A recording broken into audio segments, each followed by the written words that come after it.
అందరికీ నమస్కారం అండి. మన పెద్దవాళ్ళు వారానికి ఒక్కసారైనా గుడికి వెళ్ళాలి అని చెప్తూ ఉంటారు. అందువలన చాలామంది గుళ్ళకు వెళ్తూ ఉంటారు.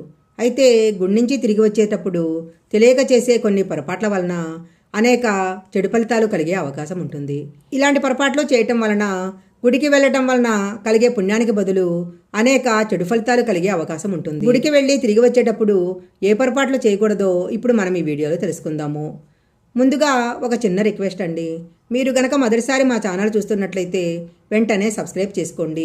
పక్కనే ఉన్న బెల్ ఐకాన్ని యాక్టివేషన్ చేసుకుంటే మేము పెట్టే వీడియోలన్నీ కూడా మీకు ముందుగానే నోటిఫికేషన్గా వస్తాయి. ఇక లేట్ చేయకుండా గుడికి వెళ్ళి తిరిగి వచ్చేటప్పుడు ఏ పొరపాట్లు చేయకూడదో ఇప్పుడు మనం తెలుసుకుందాము. గుడికి వెళ్ళటం వలన దేవుని ఆశీర్వాదాలతో పాటు మనసుకి కూడా ఎంతో ప్రశాంతంగా ఉంటుంది. గుడి నుండి తిరిగి వచ్చేటప్పుడు కొన్ని పొరపాట్లు అసలు చేయకూడదు.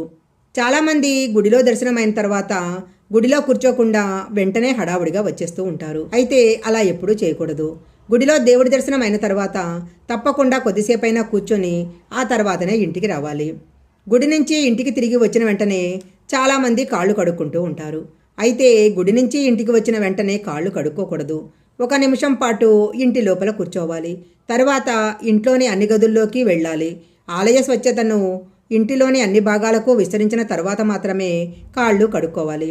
గుడి నుండి ఇంటికి వచ్చిన వెంటనే స్నానం చేయకూడదు. గుడి నుండి ఇంటికి వచ్చిన వెంటనే స్నానం చేయకూడదు.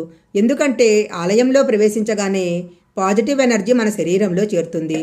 మన శరీరము మనసుపై ఉన్న ప్రతికూలత తొలగిపోతుంది. పాజిటివ్ ఎనర్జీతో ఇంటికి వచ్చి వెంటనే స్నానం చేస్తే ఆ పాజిటివ్ ఎనర్జీ తొలగిపోతుంది. భగవంతుని దర్శించిన పుణ్యం కూడా పూర్తిగా లభించదు. గుడిలో దర్శనమైన తర్వాత నేరుగా ఇంటికే రావాలా లేక ఎక్కడికైనా వెళ్ళొచ్చా అనే సందేహము చాలామందికి కలుగుతుంది.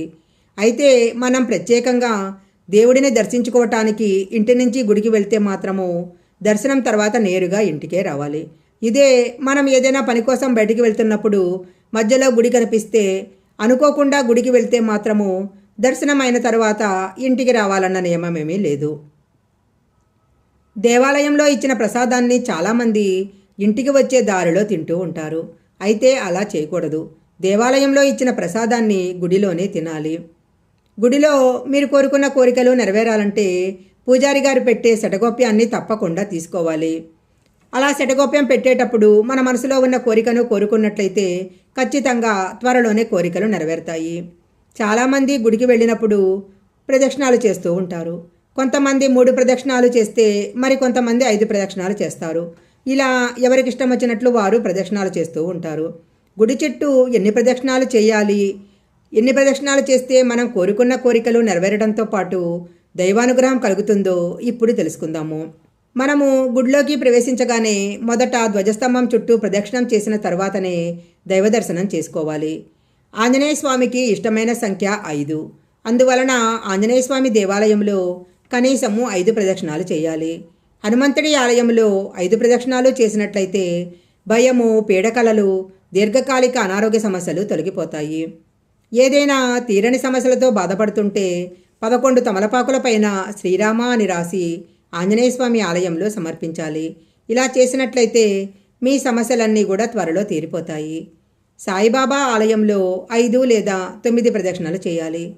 ఏదైనా అమ్మవారి ఆలయానికి వెళ్ళినప్పుడు 3 కానీ 9 ప్రదక్షిణాలు కానీ చేయాలి. వెంకటేశ్వర స్వామి గుడికి వెళ్ళినప్పుడు కనీసము 5 ప్రదక్షిణాలైనా చేయాలి. వెంకటేశ్వర స్వామి ఆలయానికి వెళ్ళినప్పుడు తప్పనిసరిగా తులసిమాలను దేవుడికి సమర్పించాలి. వెంకటేశ్వర స్వామికి తులసిమాలను సమర్పించినట్లయితే కోరిన కోరికలన్నీ ఖచ్చితంగా నెరవేరుతాయి. గ్రహదోషాలు ఉన్నవారు నవగ్రహాలకు 21 ప్రదక్షిణాలు చేయాలి.